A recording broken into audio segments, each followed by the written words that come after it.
Welcome to the virtual class of Chem 2122, the General Chemistry 2 for STEM students. I am your online learning coordinator. I am Lastimosa. Our topic today is the intermolecular forces, and this is just part 1 of 3 parts.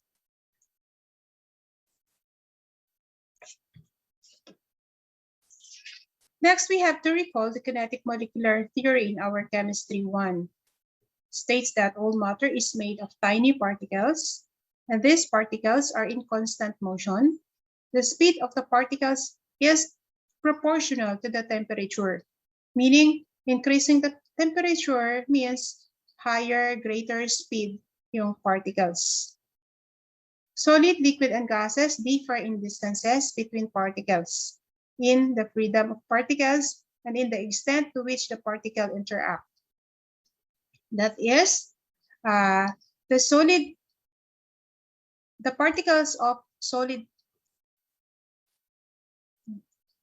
okay, yung particles na solid are touching with a very little space between them. For liquid, the particles in the liquid usually are still touching, but there are some spaces between. For the gases, one particle is far from the other particles. So the gas particles have big distances between them. Okay, so next, the shape and volume of matter in 3 states explain as follows. Yung arrangement ng molecules ng solid, liquid, and gas are the reasons why there is definite shape and volume, there is indefinite shape and volume ng matter. So for the gases, the shape and volume of gases are not definite because the molecules are widely separated, have negligible attraction for one another, and are constantly moving rapidly in all directions so they can fill any shape and size of container. For liquid naman, the liquid molecules are close enough to touch one another. They have attractive forces to keep them together so that the total volume of a certain amount of them is definite. Since they can still move, slipping, sliding over one another, the liquid continues to conform to the shape of its container. And for solid particles are closely packed because of their strong attractive forces among them. Their low kinetic energies cause them to stay in fixed positions, resulting in definite shape and volume. But at the atomic level, there is vibrational motion of molecules is observed. So even if naka-stay in fixed positions yung mga particles ng solid, but then they can vibrate. So for today's topic, this is all about intermolecular forces. Our learning objectives are, at the end of this session, you should be able to describe and differentiate the types of intermolecular forces and predict the intermolecular forces possible for molecules. So yan ang ating 4 na learning objectives. So let us define this term intermolecular forces, or may mga terms na IMF, intermolecular forces in chemistry. So these intermolecular forces are the forces between, because the term inter meaning between, forces between molecules.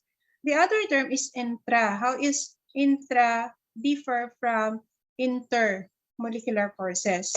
So intramolecular forces are the strong forces that keep a molecule together. So these are inside forces in a molecule. So yan ang kaibahan ng intra from inter. Again, inter, between. So forces between molecules. And intra, meaning inside. So these are forces inside the molecule or inside the molecule. So IMF include the following: the dipole-dipole forces, ion-dipole forces, hydrogen bonding, and London dispersion forces. Collectively, these are known as van der Waals forces, named after a Dutch chemist, Johannes van der Waal. Okay, so van der Waals attractive forces are formed when the molecules are close enough such that one molecule produces varying electrical fields within itself as it is affected by electrical fields of adjacent molecules. So on the right side, we have here a diagram ng van der Waals bond. So again, that's the bond between molecules.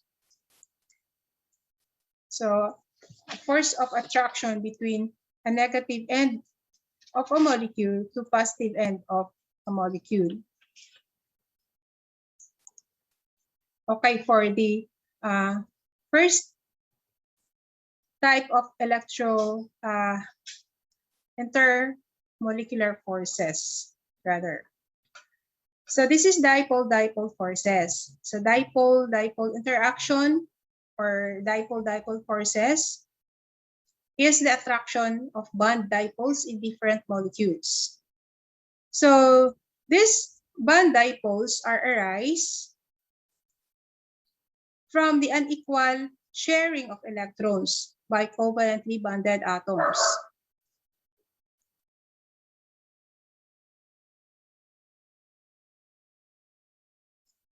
The tendency of dipole to be perfectly oriented with respect to one another is observed to be effective at reasonably larger distance than van der Waals forces. The picture on the right side illustrates two dipoles. The positive end of the first dipole interacted to the negative end. So yung positive end ng first dipole interacted to negative end ng second dipole. Since the two charges are in opposite directions, there is force of attraction. While dito sa baba, we have all positive, so there is repulsion. One molecule move away from the other. Again, force of repulsion.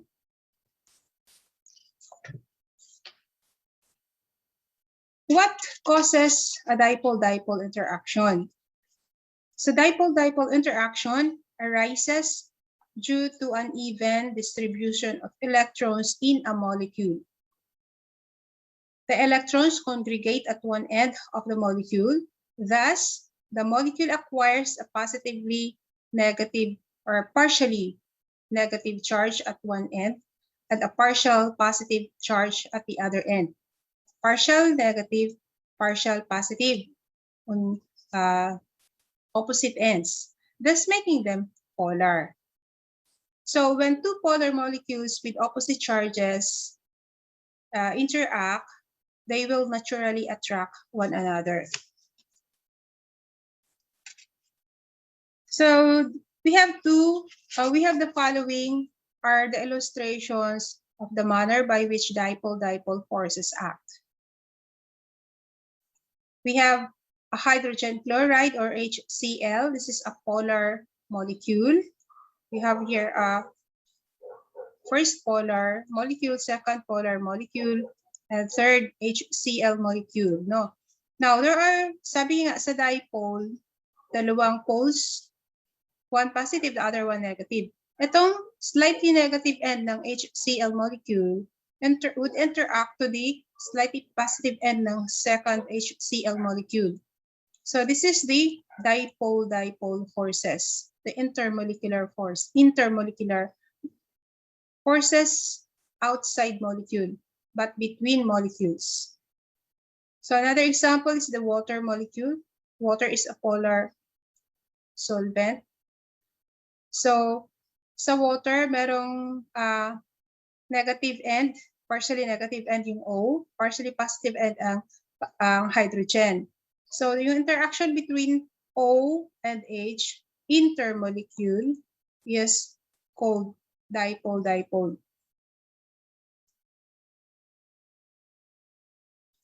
Another example is the hydrogen fluoride.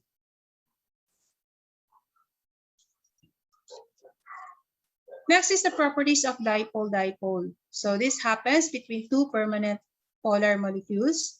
The positive end attracts the negative end, have bond strength in the range of 5 to 20 kilojoules per molecule, weaker than ionic and covalent bonds.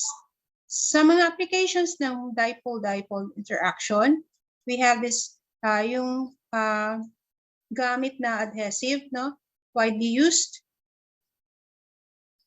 in medical fields, construction materials, sa electronic components, and many more. So yan ang mga applications ng dipole-dipole interaction in real life. Next to that is the ion-dipole forces. Alam natin yung dipole contains the positive end and negative ends in opposite sides, opposite ends ng molecule. While yung ion, we say ion, that is a charged atom. So an ion could be positive or negative. Kung negative, that is called anion. Positive cation. And of course, yung partner kasi dipole force is a polar molecule. So ion dash dipole force. This consists of an ion and a polar molecule aligning so that the positive and negative charges are next to one another, allowing for maximum attraction. These ion dipole forces are generated between polar water molecules and slight negative charge ng yung slight negative charge ng polar molecule would interact to slight positive would interact to negative ion. Slight negative would interact to positive ion. Now, if we have NaCl that breaks up into ions, so this is our Cl and Na sa baba, Na plus Cl negative. Okay, so there is a force of interaction between an ion and a polar molecule. This is called ion-dipole forces.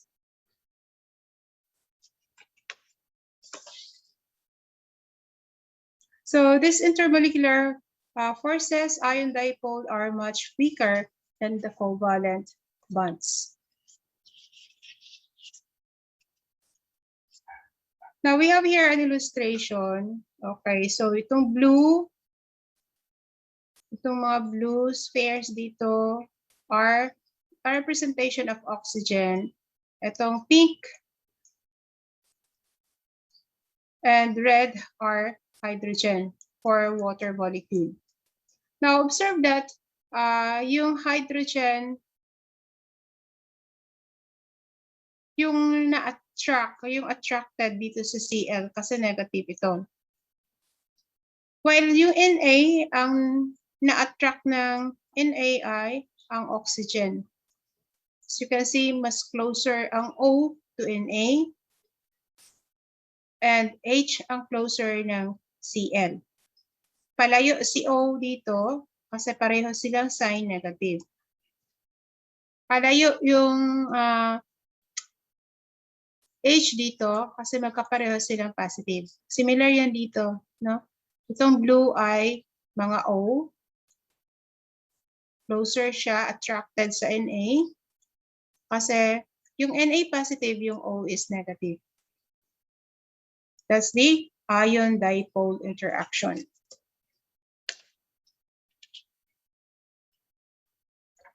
So next is the hydrogen bonding or hydrogen bridge.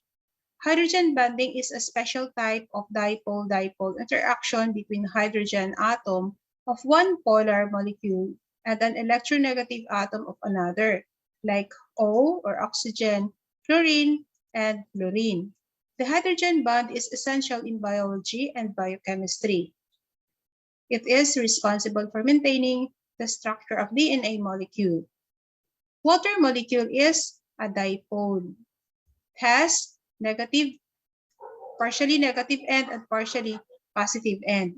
So itong partially negative end oxygen would interact to H end of another water molecule. So this is what we call hydrogen bridge or hydrogen bond.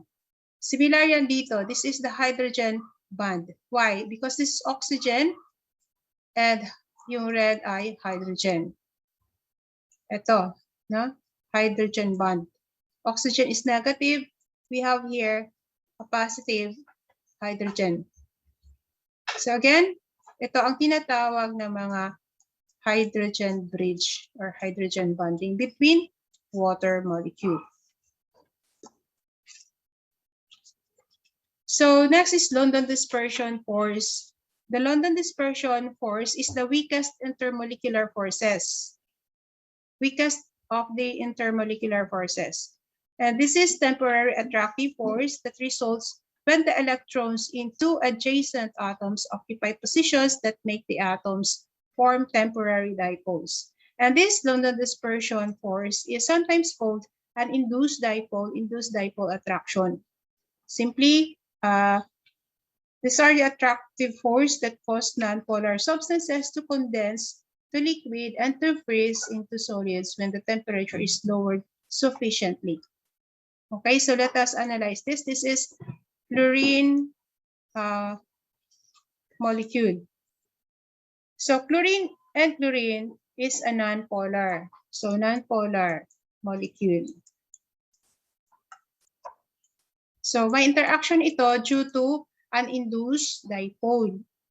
So yung second fluorine sa first fluorine molecule would interact to the first fluorine ng second fluorine molecule. And these are the London dispersion forces. The intermolecular forces between Cl2 and Cl2. And intramolecular, itong bond between Cl and Cl. The non-polar covalent bonding. Okay, for our summary, let us differentiate intramolecular forces to intermolecular forces. So intramolecular forces, which are the strong forces that keep a molecule together. Intra meaning inside. So these are the inside forces in a molecule. Saan yan?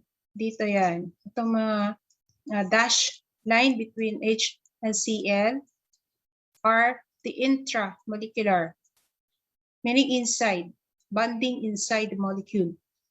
Next is intramolecular forces. This is the word inter meaning